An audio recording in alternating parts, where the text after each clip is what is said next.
Chapter 2. The Royal Carriage. "Is that all there is? We'll never make enough beer out of that tiny little lot," said Uncle Victor, shaking his head and stroking his chin. Tom worked the field for hours, and yet he returned to the pub with only 3 small bundles of barley to show for his time. It was not Tom's fault, you understand, nor was bad seasonal weather to blame. In fact, the weather had been ideal for a fertile harvest. No, this was a far greater problem. It was not a problem owing to any one source, like a flood or a tremor from the ground or even a dragon. No, it came from a great many things, small things. Small things with cute little faces, no less. Mice. Mice with an unnatural hunger to chew up soil and destroy and bring chaos wherever they went.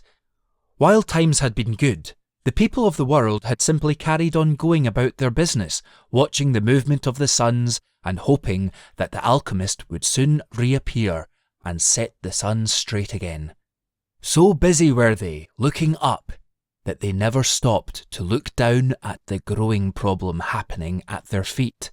Only now the problem was too big to ignore. "We've got to do something about these mice," cried Aunt Morag, gazing at the tiny bundles. "This place will go under." Tom looked at his aunt and uncle. "Don't worry, missus. I'll think of something," replied Uncle Victor. "You better think of something quick," said Aunt Morag. Not so long ago, the same field could produce enough grain to make beer all summer from a single harvest. Now only a small patch of crop remained, a grassy mixture of gold and green, ranging from 2 to 4 feet in height. By lunchtime, Tom knew his uncle would not be happy, and he was right. At first, Tom had started noticing small holes in things, in his clothes and in sackcloth. Then the yields started getting smaller. Then he noticed nibbling at his toes at night. He once believed that mice were cute little things, and that farmers just gave them a bad name for stealing a few grains here and there. But as time went on, Tom came to realise that these were not the usual type of field mice at all. The regular kind could never have hoped to achieve this level of destruction. On this particular day, Tom spotted a mouse only a couple of inches away as he chopped at the barley with his sickle. He decided to stop and watch the little creature go about its destruction. First, the mouse exposed the roots with its claws. Then it scratched and chewed at the mass of threads tying the crop to the ground, before spitting it back out. Now robbed of its life-giving roots, the crop would soon be nothing but defiled waste. Just then, Tom heard a snap off in the distance, breaking his gaze. Standing up, he spotted what appeared to be a pair of stag antlers sticking up from one of the long grassy crop patches. He rose up on his tiptoes, hoping to get a clearer picture, when he heard, "This stuff won't harvest itself, you know, boy." It was Uncle Victor calling from the back of the pub. "Yes, Uncle," he replied. Tom picked up his sickle, but not before sneaking another look out across the fields to spot where the antlers had been. After all, his uncle would soon regret it if a huge stag started grazing on what little crops were left. It must have run off, he thought, for the animal was nowhere to be seen. "Get on with it!" cried Victor once more, and so, with a sigh, Tom got back on his knees to finish the job. He did as much as he could, but it wasn't long before there was nothing left to harvest. Heading back towards the pub, with the barley under his arm, Tom spotted a little furry head poking out from one of the small bundles close to his hand. This one was a mean-looking creature, with only one working eye and bald patches where scar tissue forbade fur to grow. This was a dirty, great rat. "Get out of it!" he said, stopping to shoo the creature out from the bundle. The next instant, the rat jumped towards Tom's finger with its teeth bared. Tom yelped in pain as the fangs pierced through the leather glove and drew blood. At that very same moment, a flash of black lightning came thundering down from the black sun, striking the ground a short distance from where he was standing. That was close, he thought, his heart pounding in his chest. Tom pulled the archer's glove off and watched as a drop of blood formed at the end of his finger. How curious, he thought. The blood that flowed was not its usual colour. Instead of dark red, like Tom had come to expect, this blood was as black as a raven's feather. He rubbed the blood between his finger and thumb to make sure his eyes were not deceiving him. His heart raced. The next second, he knew it was true. The blood really was as black as a raven's feather. Peering down, Tom spied the rat at his feet, looking back up at him before it ran back through the field. Better keep it a secret, he thought.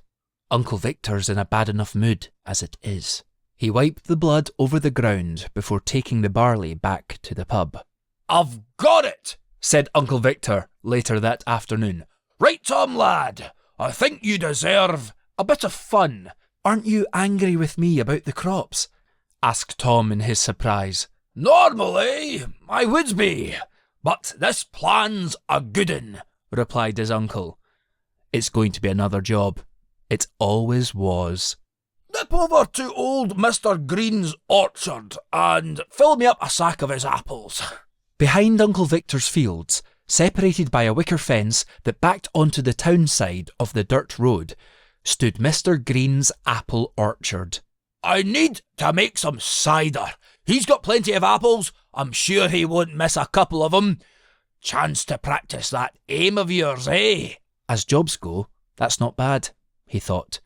I can even eat a couple of apples on the job. All right, Uncle, replied Tom. That's your great plan to save this place, is it? Said Aunt Morag. Scrumping some apples off that bloke down the road. We're saved! It's a start, missus, replied Victor, before turning to Tom. Right, hop to it. The orchard was so large that the mice couldn't get through them all. The land dipped in the middle, with Mr. Green's farmhouse way over on the other side of the brow. In no time at all, Tom had it all worked out. He decided to start a couple of trees in from the corner where the wicker fence between the pub and the orchard met the dirt road. He was also wise enough not to box himself in case Mr. Green spotted him. This corner had a wooden gate from the road into the orchard, through which Mr. Green brought his cart during the harvest.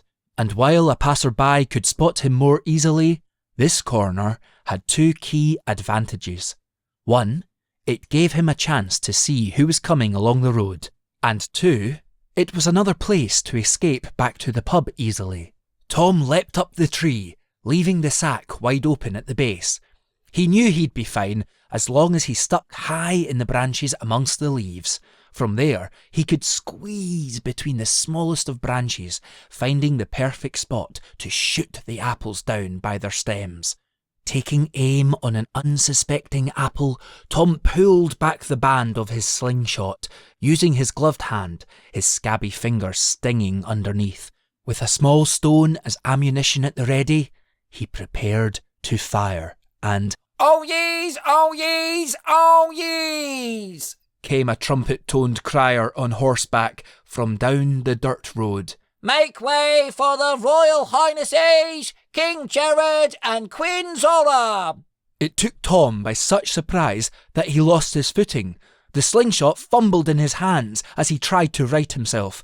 He reached out and clung on to one of the branches. This time he managed to save himself, but his slingshot had not been so lucky. The thing had fallen a few branches below and was now bobbing up and down in a mass of tangled twigs.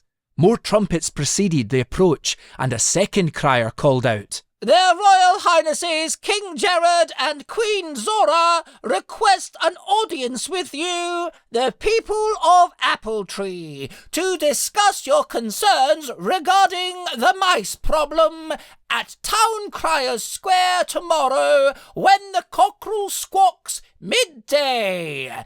The King and Queen welcome you all." Tom knew the royal carriage couldn't be far behind. He sandwiched his feet between two branches and lowered himself down head first, reaching out for his slingshot as far as his fingers could stretch. But try as he might, he couldn't get a hold of the thing with the glove on his fingers. Rolling cartwheels, the clip-clop of the horses, and the roar of a cheering crowd were now bubbling louder and louder. To make matters worse, the slingshot fell down another branch, dangling upon its delicate landing spot. Better to stay upside down now than swing up and release my feet, he thought. Tom had never seen the royal carriage before. It passed the pub around the same time every year, but Uncle Victor always insisted that he stayed down in the cellar on important days such as these. And so it was that Tom's first glimpse of the royal carriage was through the gaps in the orchard gate, as he hung upside down from his neighbour's apple tree.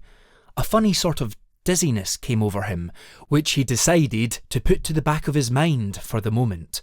Tom had expected the carriage to be fancy, made of sparkling gold perhaps, and decorated with rubies, or covered with pictures of wars won over the centuries. Instead, it was a simple-looking thing, made of wood, with balanced scales engraved on the side doors, for this was Boden-Rine's coat of arms. The carriage may have been plain on the outside, but the people inside were anything but ordinary. The royal couple were seated side by side, waving to the crowds from behind their windows, with a shaman, the upholder of tradition, seated opposite. Tom had a clear view of Queen Zora from the apple tree, even if he was upside down. As he looked upon her, any fantasies of gold or rubies vanished in an instant. None of these things could compare to the beauty of her long blonde hair, held in place by braids beneath a simple yet elegant crown, the paleness of her skin, the redness of her lips, and the gold in her smile. From what little he could see, King Jared appeared to be a handsome man of medium build, with light brown hair and blue eyes, and a warm smile. Tom watched on as Queen Zora turned back to face the front, and as she did so, Tom's eyes met hers. It was only for a second, but it seemed to last a lifetime. Neither could look away. Then the Queen did something he couldn't believe. What started as a smile became something else entirely. Her mouth opened, and she poked out her tongue. Tom's heart filled with unspeakable joy. Had he really seen it? Had he imagined it with all the blood rushing to his head? What did it matter if it brought such unbounded joy? Before Tom had any more time to think, the carriage vanished from his sight down the dirt road. As the cheering crowd followed, he heard someone call out, "Caught you!" The next thing he knew, he was being dragged out of the tree by his ear at the hand of Mr. Green. Mr. Green was a short, portly old man with eyeglasses that gave him great big pupils. He was also stronger than he looked, apparently. "Ow!" cried Tom. "You're hurting me!" "You're nothing but a bad un, Tom," said Mr. Green, grabbing the sack of apples with the other hand and pulling them both in the direction of the pub. "Open up, Victor!" he shouted, banging on the front door. "I got something belongs to you." "We're not open yet. Why do you think the door's locked?" bellowed Uncle Victor from inside. The knocking continued until, at last, Uncle Victor opened the front door. When he did, the landlord was standing there with a rusty old breastplate of armour over his large belly. "What do you want now, Green?" he asked. "I've brought your little urchin back for you," said the small man, pulling Tom forward by the ear, now the colour of red-hot iron. "I've at last caught him red-handed stealing my apples." "What's that got to do with me?" said Uncle Victor. "We all know, Victor. Everybody knows. Stop pretending." "I barely know the lad," replied Victor, his moustache covering up his twitching top lip. Tom kept his head down. "Barely know him? We both know that's not true. If you raise someone from birth, you get to know him quite well, Victor. He's your glass collector, isn't he? Not to mention every other job going in your place." "What's your point, Green?" asked Victor. "Your little game's up. I know you're in this together. Just because I said you can have me bad apples for making cider, which I reckon's your best seller, You send a little nibber round to steal my apples to make more of the stuff. Ain't that right?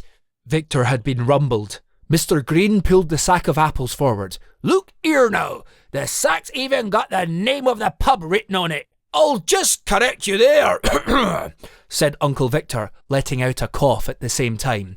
This pub has no name after my father lost a bet, so how can it be written on that there sack? The man's been dead 20 years, Victor, and you only took your pub sign down 4 or 5 years after his death. So how can that be? A bet indeed, said Mr. Green, shaking his head. The landlord glanced down, and sure enough, there was indeed something written on it. Property of the pub with no name, it said.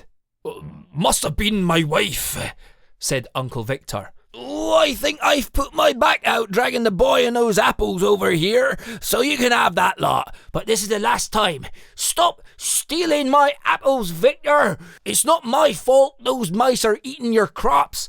Find someone else to blame. All right, ta very much, said Victor. See you here at 6 as usual. Mr. Green nodded before marching off. I'm annoyed at you, Tom, said Uncle Victor, closing the door and taking off the rusty breastplate. You told me to steal those apples, said Tom. I know I did, and I'm not annoyed at you for that, but for getting caught. It did some good business, that cider. I'm never doing what you ask ever again, said Tom. While you live under my roof, you'll do as I say. I don't want to live under your roof. You're not my father. I want to go out and see the world, replied Tom. Well, you can't do that, said Uncle Victor as Aunt Morag watched on, polishing the glasses behind the bar. Sorry, Uncle. Sorry, Aunt, said Tom. I couldn't help it. The King and Queen had just passed me in a royal carriage. There were horses, guards, and a huge crowd of people. It was so exciting, Uncle. The royal carriage, said Uncle Victor. It's a shame they didn't call in. It'd be nice to see my old friends, the King and Queen, again. Aunt Morag rolled her eyes. Little did Victor know, the King and Queen had actually discussed the idea of popping into the pub for a quick drink upon setting off from their castle at Santra Fair. Every year since ascending to the throne, King Jared and Queen Zora had gone around listening to the people's problems, and now the day had arrived again.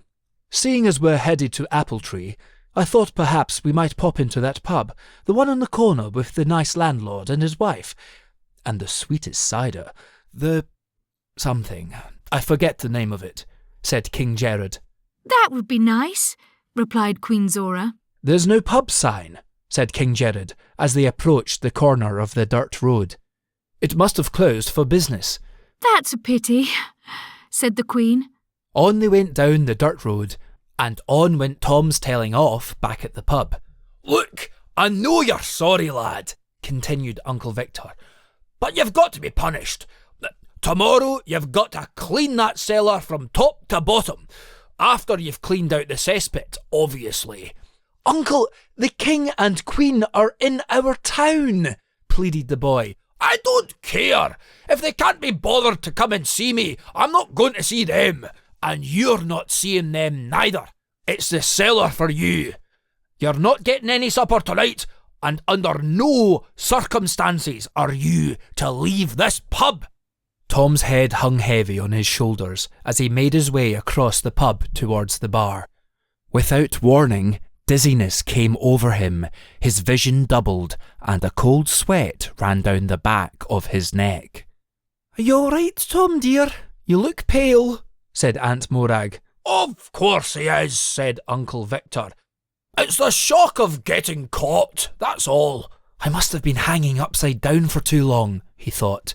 It was at that moment that his dream came back to him, and he decided to ask Uncle Victor if he knew who the girl was. I had a dream about a girl locked inside a castle with bars on the chamber door. I can't recall having ever seen her in the pub before, yet I felt as though I knew her. Do you know who she is? Funny old things, dreams, aren't they like? Replied Uncle Victor. Pay no attention.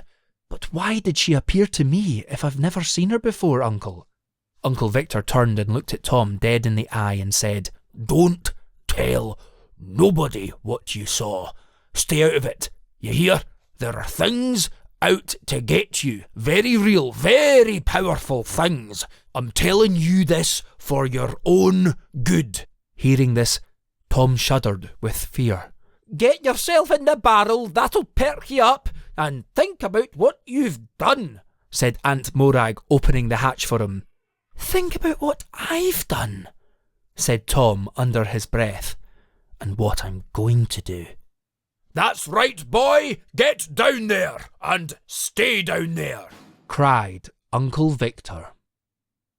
End of chapter.